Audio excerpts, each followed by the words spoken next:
All right, let's talk about something I'm pretty sure we've all done. We're going to solve a mystery today, one that's probably sitting right there on your phone. It's the fitness app mystery. Why do we download them with so much hope and ambition, only to, well, let them just sit there, collecting digital dust? Today, we're going to get into the science of why we stick, and more importantly, why we quit. Come on, be honest. Does this sound familiar? You get that burst of motivation, you hit the App Store, find the perfect fitness app, use it like crazy for what, a week? Maybe two? And then, poof, life gets in the way and it just becomes another icon you swipe past.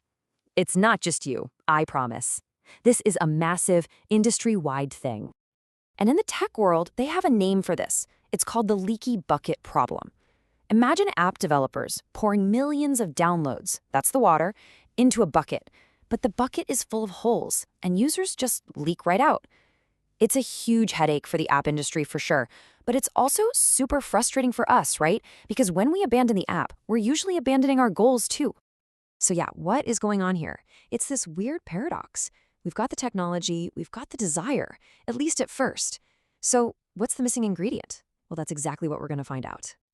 Thankfully, a team of researchers decided to play detective on this very problem. They published a paper called Optimizing Fitness App Features for Enhanced User Loyalty, and honestly, it's our key to solving this whole thing. They dug way deeper than just download stats to uncover the psychology of what truly makes us loyal to an app.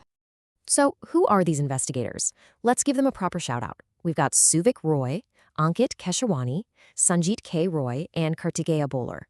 These are the four who put all the pieces together, really diving into how our brains interact with the tech in our pockets to figure out what's really going on. And their approach was really smart. They broke the mystery down into two parts. Step 1, the initial attraction. What makes us swipe right and hit download in the first place? Then, step 2, the long-term commitment. What actually makes us stick around? What turns a one-week fling into a real, lasting relationship with an app? Okay, let's dive into that first part, cracking the user code.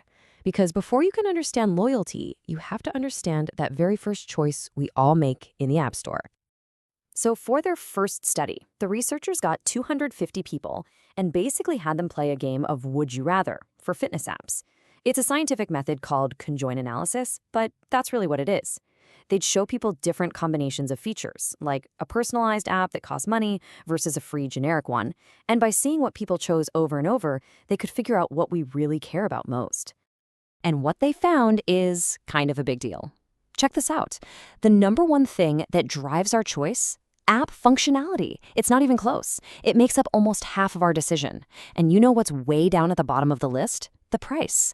That's a huge clue right there. It tells us we're not just looking for a bargain, we're looking for something that works.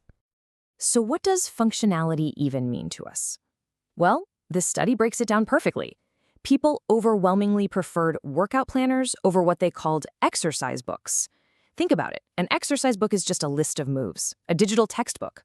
But a workout planner, that's like having a personal trainer in your pocket, building a custom plan just for you. We are craving that personalization. So boom, that's our first big clue. Personalization and what the app can actually do for us, that's king. Price? Not so much. But remember, this is just why we download it. This is just the first date. The real mystery is still unsolved. What makes us stay for the long haul? All right, on to part 2. This is where things get really interesting, because now we're digging into the psychology of loyalty. This is where the real answers are. Okay, so the researchers used a couple of powerful ideas to build their case. The first one has a fancy name, Task Technology Fit, or TTF. But don't let the jargon scare you. It's a super simple idea. Is the technology the right tool for your specific task? If you want to build muscle, an app that only tracks running is a bad fit. It's all about having the right tool for your job. The second big idea they used is another mouthful, the UTAU Tout framework. Again, let's just ignore the name and focus on what it means. It basically says we're all asking ourselves 2 questions, whether we realize it or not. Number 1, do I really think this thing is going to work? That's called performance expectancy. And number 2, is this thing a pain to use? That's effort expectancy. Simple, right? So the researchers took these concepts, the right tool for the job, our belief it'll work, and how easy it is, and they built a model to see exactly how all these pieces fit together to predict if we'll stick around. This is where it all starts to connect.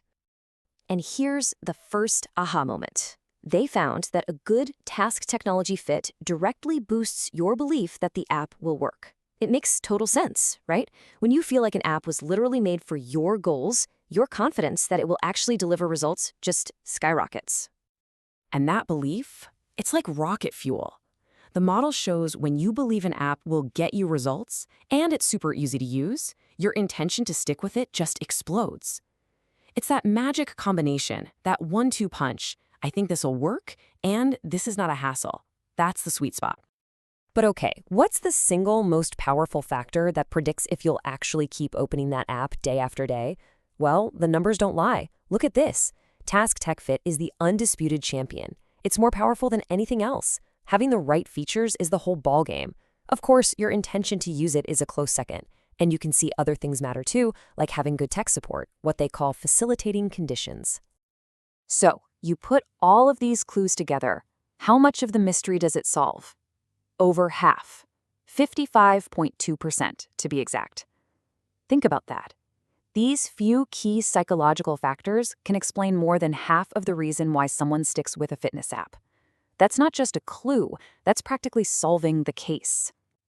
So, we've cracked the case. We know the why, but what do we do with this information?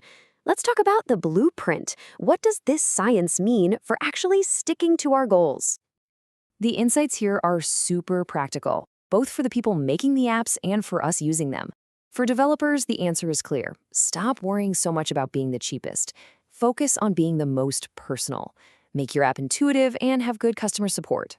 And for us, the takeaway is to be a smarter shopper. Don't just grab the first free app you see. Take a minute. Ask yourself, is this the right tool for my job? Does it actually fit my goals? Let's wrap this up, because at the end of the day, this isn't really about the apps, is it? It's about us. It's about our health, our goals. And what this science gives us is power. It's a roadmap to get off that frustrating hamster wheel of download, use, delete, and finally find something that works for us. And you know, the researchers, Roy, Keshaiwani, Roy, and Voller, they said it best themselves. It's all about alignment. That's the magic word. When the app's features are perfectly aligned with what a user actually needs, everything else falls into place. That's when people stick around and get results. So now you know the secret. The next time you find yourself in the App Store, you're not just guessing anymore. You're armed with the science. You can stop asking, what's the most popular app, and start asking the only question that really matters. What's the right app for me? So, what are you going to look for?